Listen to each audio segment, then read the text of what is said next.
Alhamdulillah, alhamdulillahirabbil alamin. Nahmaduhu wa nasta'inuhu wa nastaghfiruh. Asyhadu an la ilaha illallah wahdahu la syarikalah wa asyhadu anna Muhammadan abduhu wa rasuluh. La nabiyya ba'dah. Allahumma shalli ala Muhammad wa ala ali Muhammad kama shalaita ala Ibrahim wa ala Ibrahim innaka Hamidum Majid. Qala Allah Ta'ala fil Qur'anil Karim. Bismillahirrahmanirrahim. Ya ayyuhallazina amanu taqullaha haqqa tuqatih wa la tamutunna illa wa antum muslimun. Bapak, Ibu, jamaah pengajian Ranting Beringin Raya yang dimuliakan Allah, mudah-mudahan kita selalu mendapatkan nikmat dan karunia dari Allah SWT. Berkat niat yang tulus dan ikhlas, kita mampu melangkahkan kaki ke tempat Pak Bahman ini dalam rangka thalabul ilm. Selawat dan salam marilah kita sampaikan kepada junjungan kita Nabi besar Muhammad Sallallahu Alaihi Wasallam, Nabi penutup yang membawakan suatu risalah Islamiyah yang secara utuh. Sudah sepantasnya kita selalu mengucapkan selawat beserta salam kepada beliau Nabi Muhammad Sallallahu Alaihi Wasallam. Begitu juga kepada para penerus perjuangan beliau sampai hari kiamat nanti. Bapak Ibu sekalian yang dimuliakan Allah, pada kesempatan yang sangat mulia ini kita lanjutkan telaah kita, kajian kita, yaitu kita masuk kepada masalah maksiat. Jadi di awal tempo hari kita sudah bahas ada 8 yang membawa kesesatan. Kita akan bahas pada kesempatan yang sangat berbahagia ini adalah apa yang dimaksud dengan maksiat. Maksiat itu kalau kita buka kamus bahasa Indonesia itu diidentikan atau disamakan dengan apa yang disebut dengan dosa. Jadi secara istilah yang dikatakan maksiat itu adalah sesuatu perbuatan dosa yang bertentangan dengan apa yang telah diperintahkan oleh Allah SWT. Nah, terkadang timbul suatu pertanyaan. Apa sebenarnya yang dimaksud dengan maksiat itu? Apa yang dimaksud dengan dosa itu?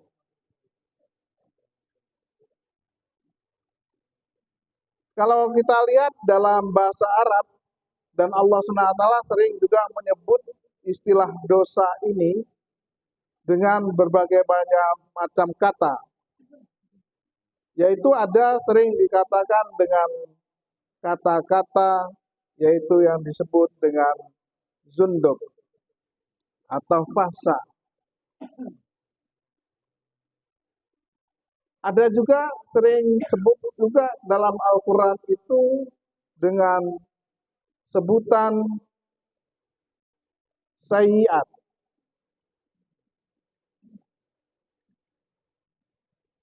Nah, kata-kata ini bermakna dengan apa yang disebut dengan dosa.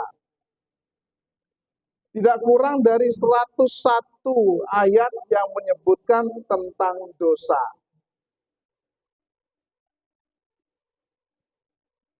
Nah, dosa itu adalah merupakan sesuatu yang diperintahkan oleh Allah SWT tetapi tidak dilakukan oleh manusia.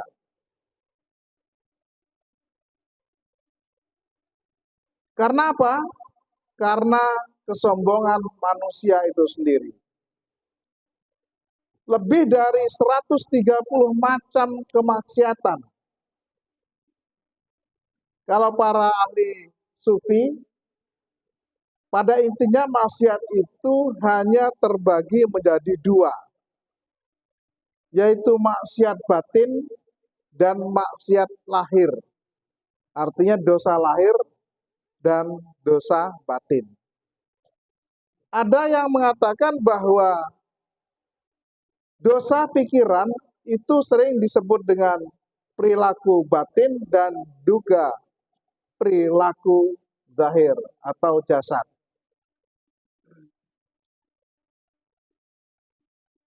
Lalu kalau kita lihat yang perilaku jasad, dosa itu kita lihat mulai dari mata. Kemudian juga perilaku tangan. Juga perilaku daripada mulut. Juga perilaku hidung. Perilaku telinga.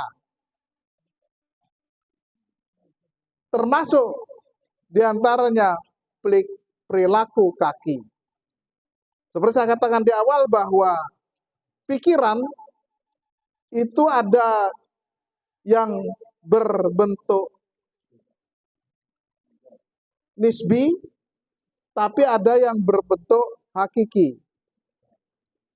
Maka kalau kita lihat dari perilaku manusia, itu ada yang mengutamakan perilaku jasadnya ketimbang perilaku hatinya. Sering saya katakan bahwa perilaku hati atau dengan bahasa yang sering kita dengar kata-kata nurani atau kehendak nurani itu tidak bisa ditipu. Dan itulah sebenarnya ruh ilahi. Maka dalam satu kehidupan kita, kalau mata kita melihat suatu ketidakbaikan, maka sebenarnya hati juga berkata, pantas nggak saya melihat yang tidak baik itu. Tetapi peperangan antara kehendak mata dan kehendak hati itu selalu berperang yang sangat luar biasa. Belum lagi ada unsur yang lain, makhluk yang tidak kelihatan, yaitu setan mempengaruhinya. Nggak apa-apa, cuman lihat sekali. Kan? Sekali-sekali nggak apa-apa, cuman lihat. Nah, tahu-tahu nanti yang kedua kali, nggak apa-apa, hanya 2 kali.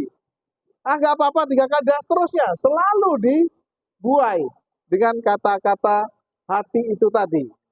Tetapi peperangan itu akan sangat tergantung, kemenangannya itu adalah perilaku kita, pelatihan kita.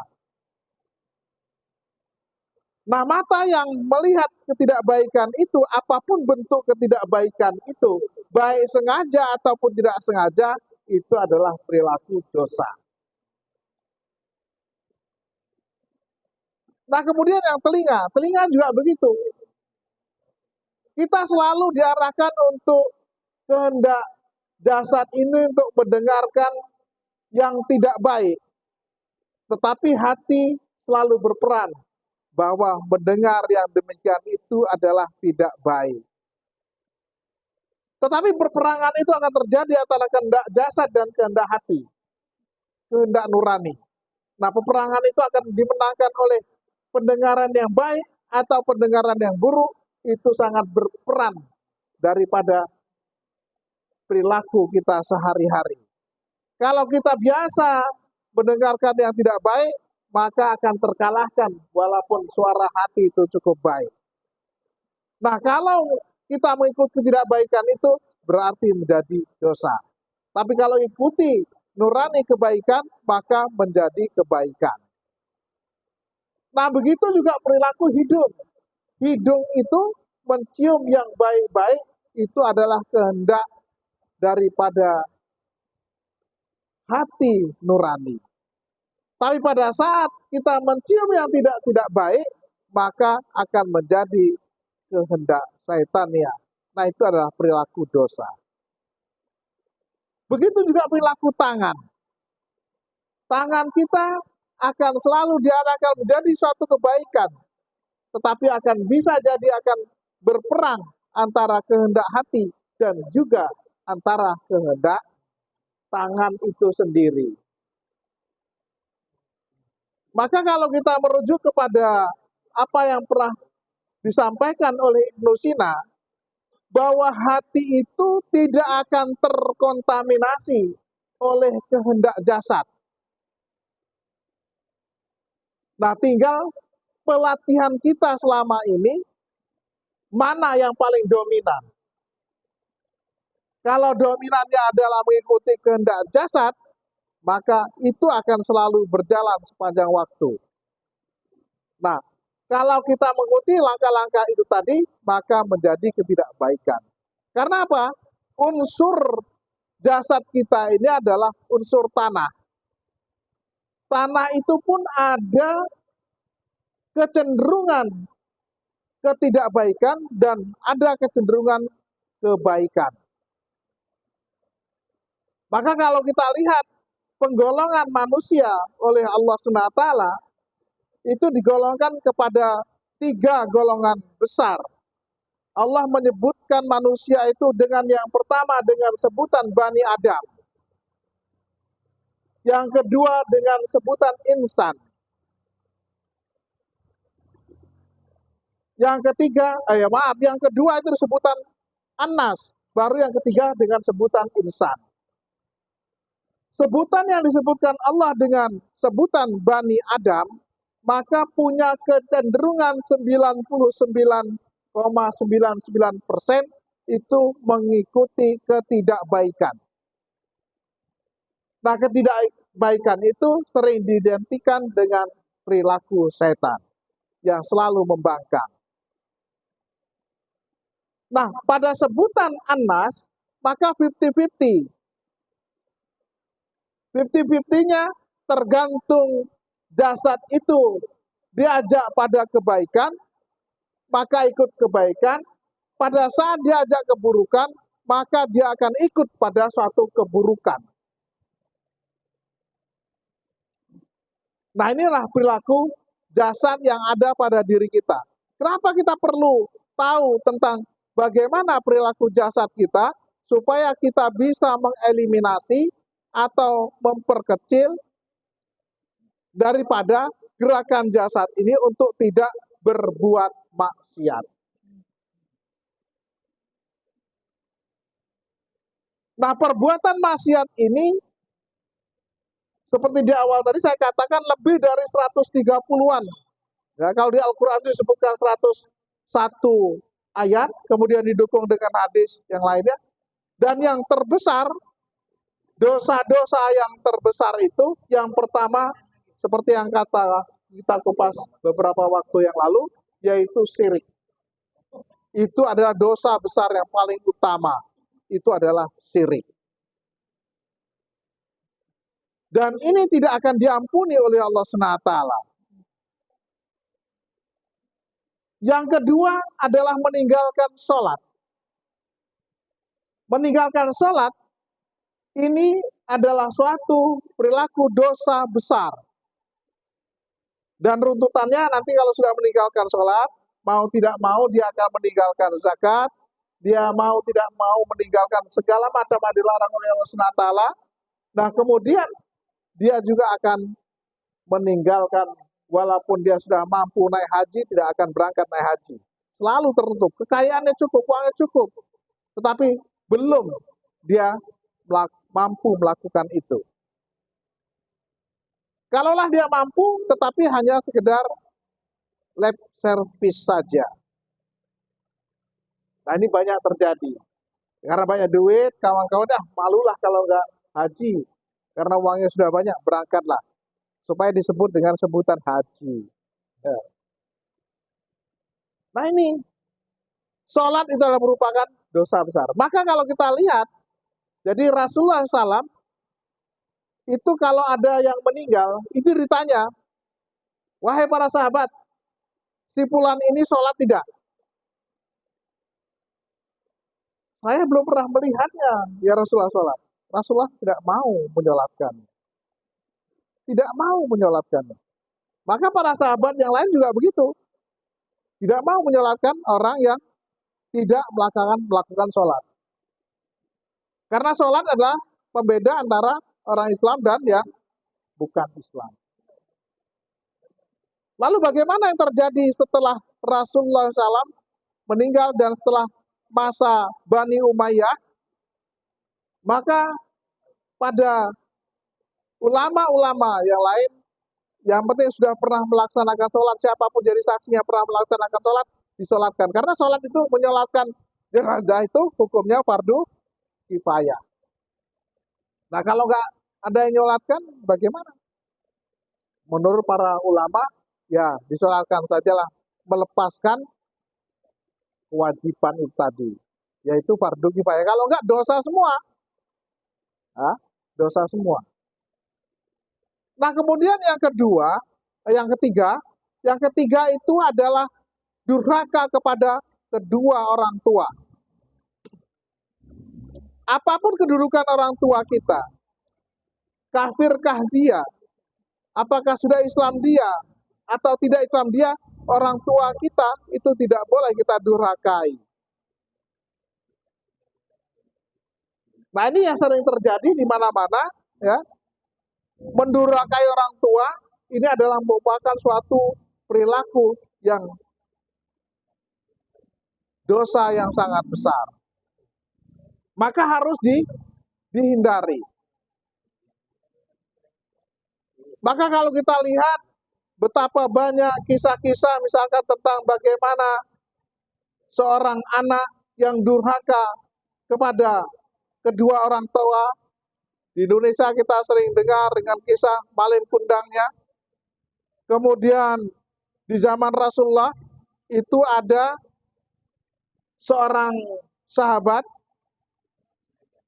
yang durhaka kepada orang tuanya, yang kemudian pada saat menjelang sakaratul maut itu tidak bisa meninggal.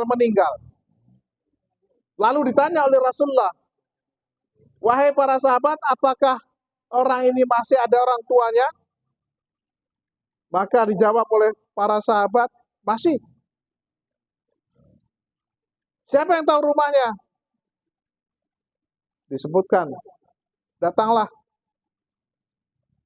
utusan Rasulullah SAW ke sana, ya, menyampaikan bahwa untuk memaafkan yang masih adalah ibunya, bapaknya sudah tidak ada, memaafkan anaknya. Sampai 3 kali sahabat datang ke sana, ya, itu ternyata tidak mau memaafkan karena begitu banyak dosa anak tersebut dan sakit hati daripada orang tuanya terutama ibu. Akhirnya sampai Rasulullah sendiri yang datang menemui ibunya. Ya sudah kalau begitu, kalau memang tidak mau dimaafkan, kata Rasulullah, maka akan dibakar oleh Rasulullah. Baru sang ibu ini datang menemui anaknya dan memaafkannya. Maka lepaslah. Jadi sangat berbahaya durhaka kepada kedua orang tua. Dan banyak sekali kisah-kisah yang sangat luar biasa terkait ini. Nah untuk itu, tentu kita yang masih punya orang tua, mari kita berbakti kepada kedua orang tua. Jangan sampai menyakitinya. Yang sudah tiada, mari kita doakan kedua orang tua kita itu. Apapun kesalahannya, tetap kita yang salah. Tidak ada orang tua itu yang salah. Nah kita yang sudah menjadi orang tua ini juga merasakan itu. Ya. Nah untuk itu mulai hari ini dibiasakan kita untuk memaafkan anak-anak kita. Jangan sampai tersesat nantinya di jalan. Bapak Ibu sekalian yang dimuliakan Allah. Kalau kita menyimak, kenapa kita lihat anak para kiai di Indonesia itu rata-rata nakal-nakal semua kan, beling semua. Tidak ada yang tidak beling anak para kiai itu. Ya, tetapi kenapa kok dia menjadi baik, akhirnya menjadi kiai juga kan itu? Karena bapaknya kiai. Tapi bukan hanya sekedar itu ternyata. Setelah kita telisik, kita teliti, ternyata ada beberapa penelitian tentang hal tersebut. Ternyata Bapak Ibu sekalian, jadi setiap anak itu nakal, maka Bapak dan Ibu ini tidak pernah mendoakan yang jelek-jelek. Selalu didoakan yang baik-baik. Ya, didoakan yang baik-baik. Jadi ada satu kisah Bapak Ibu sekalian, pada saat saya dulu mondok, ya. Jadi ada anak kiai itu waktu itu dua baru, ya. Dua, satu laki-laki, satu perempuan. Ini nakalnya auzubillah, ya, nauzubillah. Pokoknya perilakunya yang tidak disenangi oleh masyarakat. Pada suatu ketika, ya namanya anak minta uang. Padahal bapaknya lagi ngasih pengajian. Jadi sebenarnya dengar, bapaknya dengar, ya, dibilang, ya. Akhirnya karena saking keselnya, singkat cerita, anak ini yang laki ini, ya, ya berdua sama anaknya, anak yang perempuan namanya Nunung, ya. Kemudian nimpuklah kaca masjid itu, ditimpuk, biar ditimpuk. Lalu dengan tenangnya Pak Kiai ini tidak marah, tidak marah. Kalau kita mungkin udah, wah, Pak, bukan main kan, ya itu kan. Dia tidak marah kan. Ya Allah, anak pintar kesini sini ini. Bapak sebenarnya sudah dengar apa yang diminta itu, tapi kan Bapak lagi pengajian. Langsung dipeluk jadi anunya, doakan.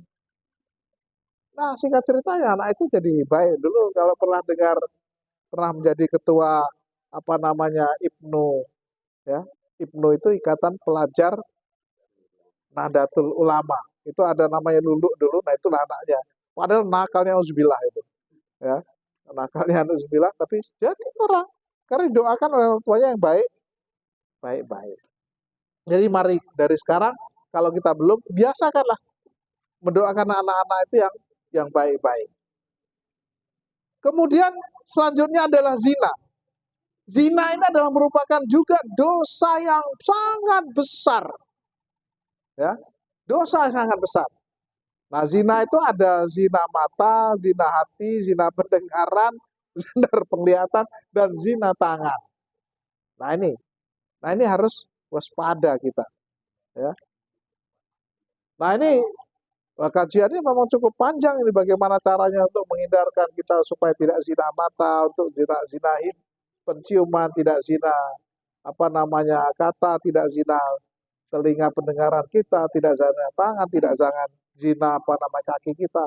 Nah ini memang perlu latihan yang sangat panjang. Nah, tapi ada nanti clue-nya yang terakhir, ya. Ya bagaimana untuk mengatasi kalau yang sudah yang belum jangan kita lakukan yang demikian. Zina ini adalah merupakan dosa besar.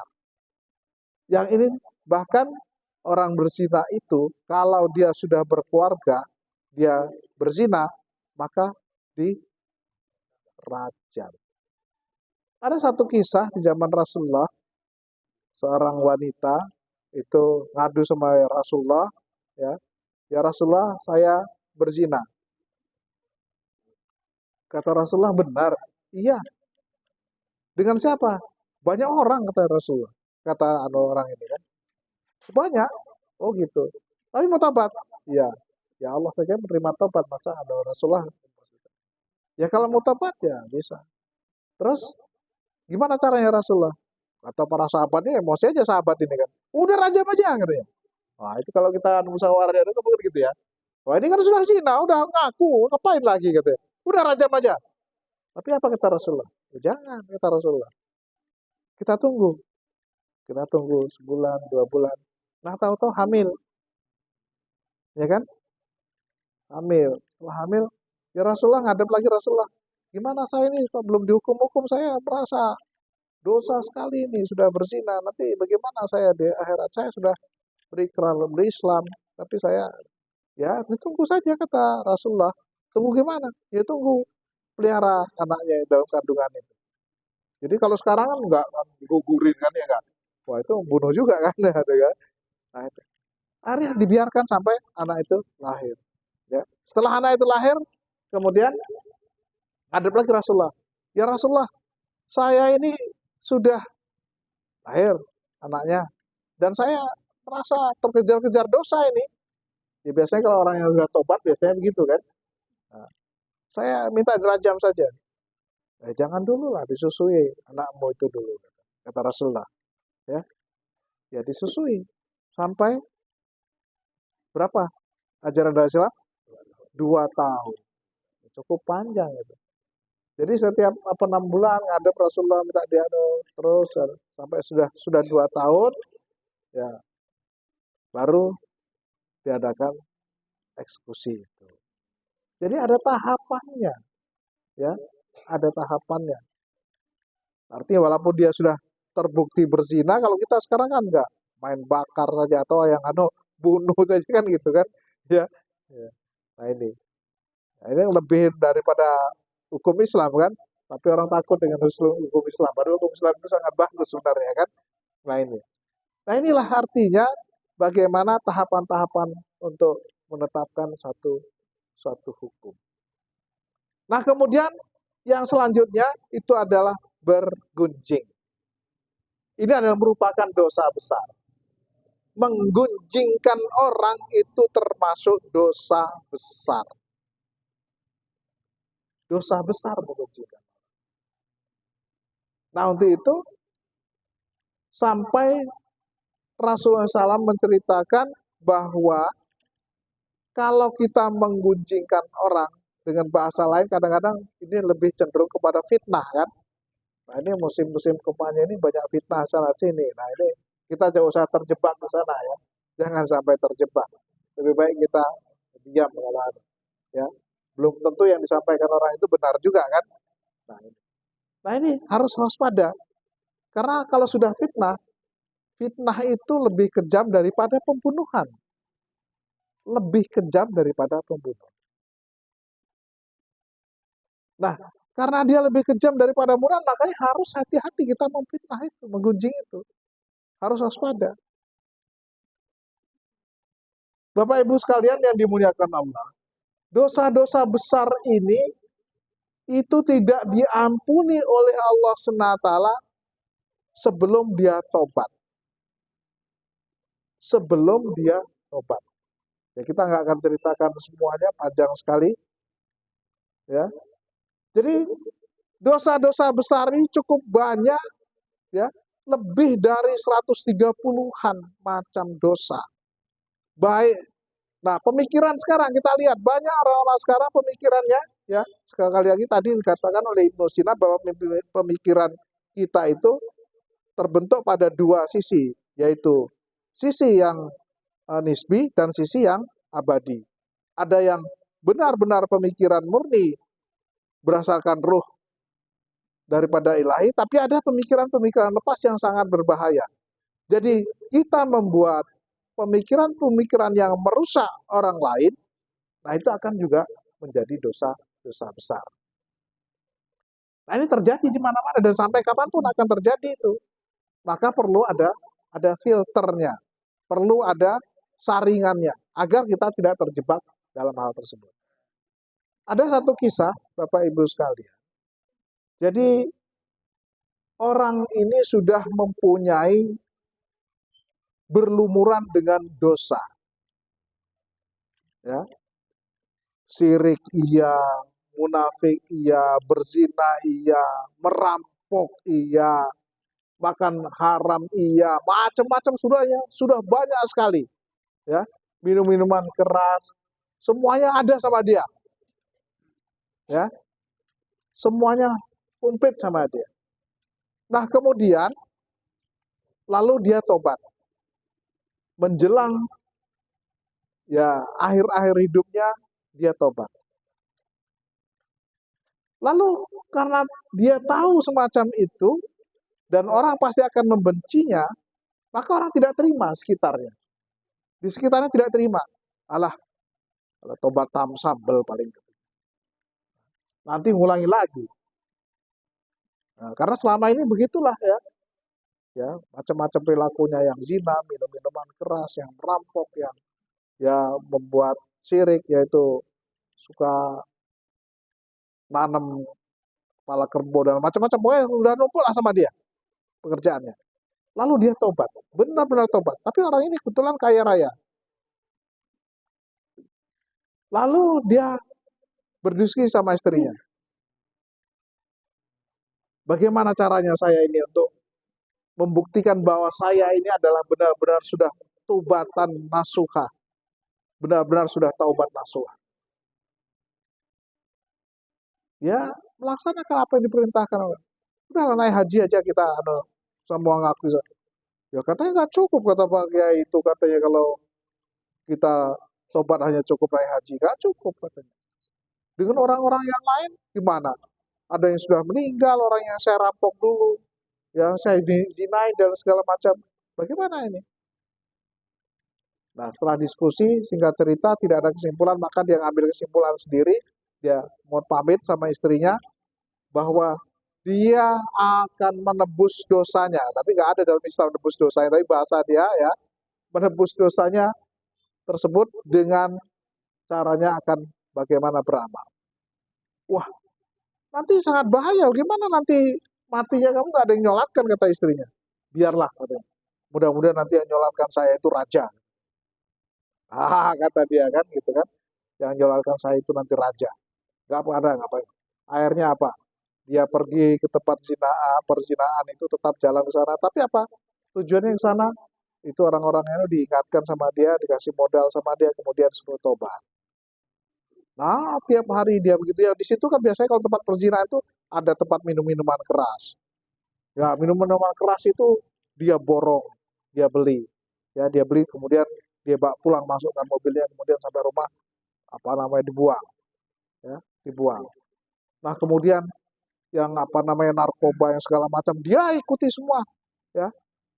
Nah, kemudian pada satu ketika, singkat cerita ini, udah jam berapa ini, Pak? Panjang. Oh, jam 5 masih ada waktu. Masih ada waktu. Kalau nanti udah di print, kata Pak Suri, ya. Nah, kemudian dia ini sudah banyak lontang-lantung lah tapi lontang-lantung lantung waras. Dia waktu sholat dia ke masjid, ya, sholat. Nah, kemudian tapi tadi, itu apa, katanya, orang tobat katanya tapi masih pergi tempat perzinahan, masih minum minuman keras, kata orang. Padahal ya, minum minuman keras katanya. Ya buktinya itu banyak saksinya, katanya. Dia masih tempat pelacuran itu, kata orang Abdul, ya. Tempat pelacuran itu masih minum minuman keras. Masih dia juga judi, ya, sering kumpul tempat-tempat judi, ya kan. Kemudian masih juga ngerampok karena masih suka bergaul sama orang rampok. Padahal tadi sama perampok-rampok itu dia diingatkan supaya tidak merampok lagi, supaya tobat dan sebagainya, ya, supaya. Nah, singkat cerita, akhirnya dia ini meninggal, ya. Meninggalnya pun di tengah tempat pelacuran. Meninggal di tengah-tengah tempat pelacuran, ya. Kemudian lihat di mobilnya itu masih ada apa namanya tempat minum-minuman keras yang masih utuh itu, berpeti-peti di situ. Nah, sehingga nggak ada orang yang mau nyolatkan. Tidak ada orang yang mau nyolatkan. Nah, akhirnya oleh orang-orang ini dibuang di jalan. Nah, di jalan itu tadi, ketemulah akhirnya, singkat cerita, ketemulah dengan seorang raja. Nah, kemudian ditanya, ini kenapa? Kok pada menyingkir semua? Wah, caci inilah perampok lah, ini peminum keras, ini pezina, segala macam. Ya tapi kan walaupun begitu kan cobalah dimandikan, disolatkan, di mana keluarganya? Nah, akhirnya dibawalah oleh ajudan-ajudan raja ini ke rumahnya. Nah, setelah itu ditanya, gimana sebenarnya? Nah, diceritakanlah tadi bahwa dia benar mau tobat, tapi dia tetap sholat, tetap segala macam melakukan itu, tapi dia akan bagaimana cara membasminya dengan cara dia tadi gitu. Oh begitu, ya sudah akhirnya benar. Apa yang dia niatkan untuk disolatkan oleh raja, kesampaian akhirnya diimami oleh raja, dia sholatkan raja, nah kemudian oleh baru yang lainnya. Nah ini sering diceritakan di komik-komik tentang hal yang semacam ini pada zaman-zaman kekhalifahan awal dulu. Artinya apa? Orang kalau sudah tobat nasuha itu akan diampuni oleh Allah SWT. Yang tadinya ancaman adalah neraka, setelah dia bertobat maka menjadi kebaikan-kebaikan yang dia akan tata ramu untuk kebaikan itu untuk menjadi suatu kebaikan yang diridhoi oleh Allah SWT. Nah, kesinambungan antara kerja hati atau kerja pikir, kemudian dengan kerja jasad, itu memang harus didominasi oleh kerjaan hati. Karena hati adalah suara nurani. Nah, untuk itu bagaimana? Untuk menghindari maksiat ini, ada doa yang selalu diajarkan oleh Rasulullah SAW. Dampak maksiat sudah jelas tadi, yang akan merugikan banyak orang dan merugikan diri sendiri dan orang lain. Nah, kemudian bagaimana caranya? Ada satu kisah Rasulullah SAW pada saat perang Badar. Pada saat perang Badar, Rasulullah SAW itu dilihat oleh sahabat ini selalu sujud. Akan berangkat sujud. Akan menghadapi lawan sujud. Masuk perbatasan sujud. Nah, lalu didengarkan pada saat sujud ini oleh sahabat, apa yang dibaca oleh Rasulullah SAW ini? Lalu didengarkan oleh para sahabat ini. Doanya ternyata hanya singkat sekali.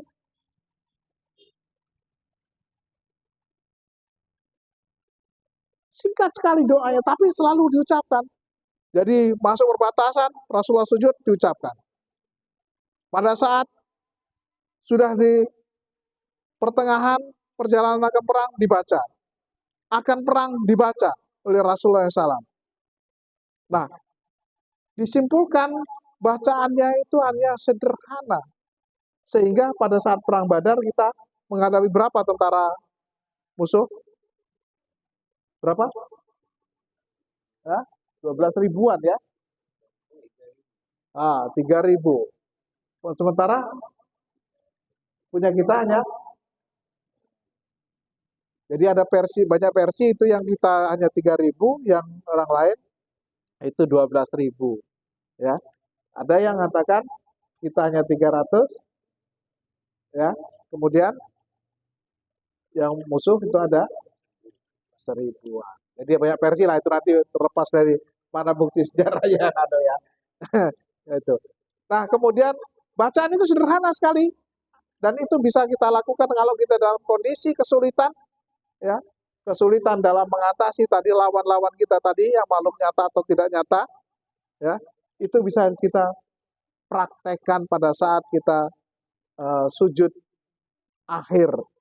Ya. Kalau para ulama menyarankan supaya di sujud awal, pertengahan, kedua, ketiga, ataupun keempat, itu juga dibaca. Tapi ada yang mengatakan di sujud akhir. Ya, di sujud akhir. Tapi kalau kita berimam, lamaan itu ya, bacanya ya. Di akhir saja. Di akhir aja kadang-kadang kalau imamnya nggak ikutin baca itu juga, ya kita ketinggalan kan? Iya, ketinggalan. Nah, subhanallah, bacaannya itu sederhana. Mungkin pernah dengar? Ada yang pernah dengar? Bacaannya Asmaul Husna. Ya, ayo. Enggak tahu. Hanya sederhana, yaitu Ya Hayyu. Yang pertama, Ya Hayyu. Jadi, Ya Hayyu, Ya Hayyu. Apa artinya Ya Hayyu? Yang Maha Hidup. Ya Hayyu itu yang pertama. Yang kedua, Ya Qayyum. Apa yang Qayyum? Maha berdiri. Ya. Jadi kalau ada kesulitan, ada apapun, baca itu. Baik kita dijadikan wirid juga bagus. Ya, jadikan wirid juga bagus. Ya Hayyu, Ya Qayyum. Ya Hayyu, Ya Qayyum. Ya Hayyu, Ya Qayyum. Lancar semua. Salah. Ya silakan dicoba. Kalau belum pernah ya ada yang nyoba. Tapi kalau sudah, tinggal teruskan. Ya Hayyu, Ya Qayyum. Ya Hayyu, Ya Qayyum. Kemudian para sahabat itu menambahkannya. Ya Hayyu, Ya Qayyum. Apa tambahannya? Ada kira-kira tahu? Hah? Apa? Bukan, apalagi? Boleh itu. Kemudian ya Hayyu, Qayyum. Ya jajal al ikram boleh. Ya. Nah, ya Hayyu, Ya Ayyu, Ya Ayyu, Ya Qayyum. Ya Ayyu, Ya Qayyum. Nah, setelah kita doa, baik waktu ruku sujud, biasanya doa setelah ruku dan sujud apa? Subhanakallahumma rabbana wa bihamdika Allahumma firli, baik sujud ruku atau subhana rabbiyal azim, kemudian waktu ruku subhana rabbiyal. Setelah itu biasanya doa apa? Hah? Allahumma ini, hah? Allahumma ini husnul khotimah boleh.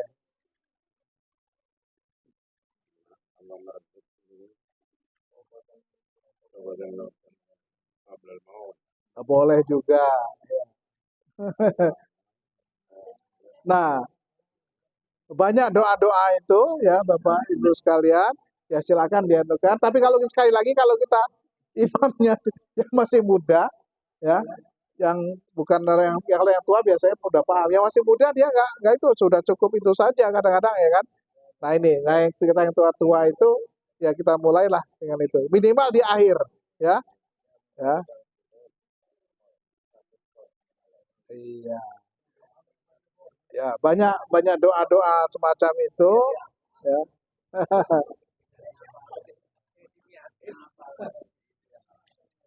Nah, tadi tambahannya ya, kalau mau ditambahkan tadi yang pertama itu ya Hayu, yang kedua ya Qayyum, kemudian ditambah birahmatika. Nah, birahmatika ya ya marrahimin.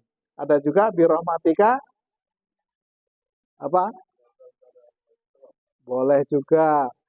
Kemudian ada lagi birahmatika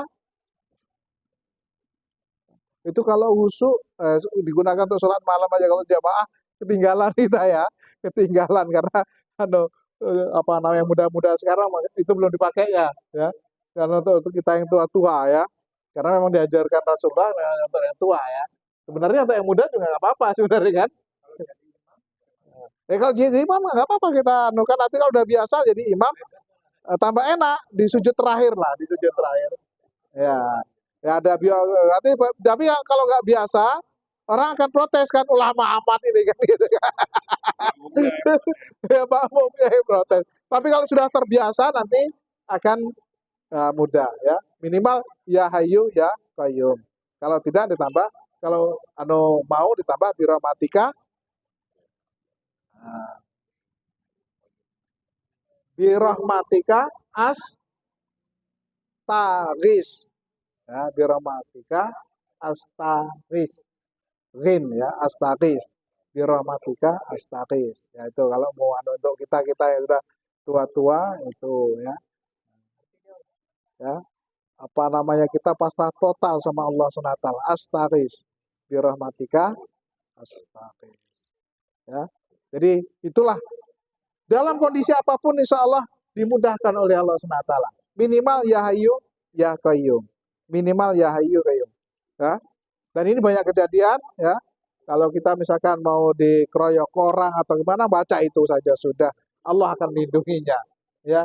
Nah itu waktu Rasulullah akan berperangan itu dianukan. Jadi itu bisa untuk menangkal daripada tadi dosa-dosa yang selalu membisikkan ketidakbaikan kepada kita.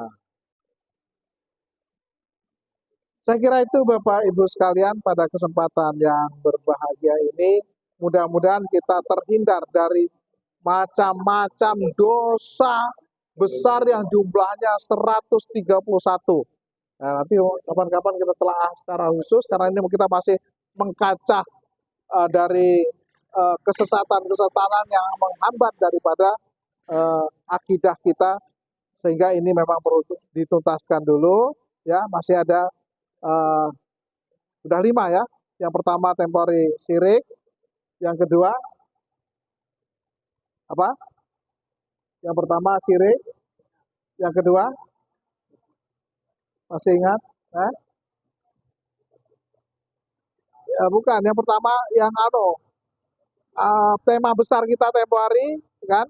Setelah kita buka tentang mukadimah anggaran dasar dan anggaran rumah tangga Muhammadiyah, itu kita bahas ada 5, yaitu pertama itu adalah akidah, kemudian ibadah, kemudian muamalah, kemudian akhlak, kemudian organisasi. Kita baru musuh-musuh akidah. Ya, musuh-musuh akidah. Itu yang pertama itu adalah syirik, yang kedua adalah munafik. Syirik itu pertama musyrik ya, kemudian munafik, ya kan?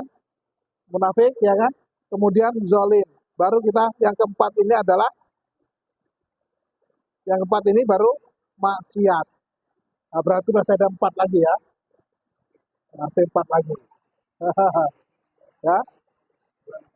Lupa ya. Kita baru seputar akidah ini. Ya, belum ibadahnya. Kalau tadi ada yang nyerempet ya. Jadi belum masalah muamalahnya, belum masalah akhlaknya, belum juga masalah organisasinya. Saya kira itu Bapak Ibu sekalian, sebagai pengingat, kalau saya bilang ranting, penting. Ranting, penting. Kalau cabang, berkembang. Muhammadiyah, jaya. Kalau masjid, makmur memakmurkan. Ya, kita ulangi ya. Ranting, ranting. Semangat lah itu hilangkan stres juga sebenarnya. Ranting, ranting, cabang, cabang, cabang, cabang, ranting, cabang, masjid, makmur memakmurkan, masjid, masjid, Muhammadiyah. Terima kasih.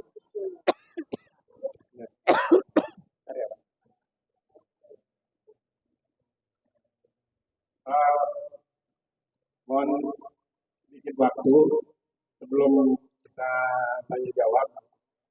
Tadi agak lupa. Ada 2 hal.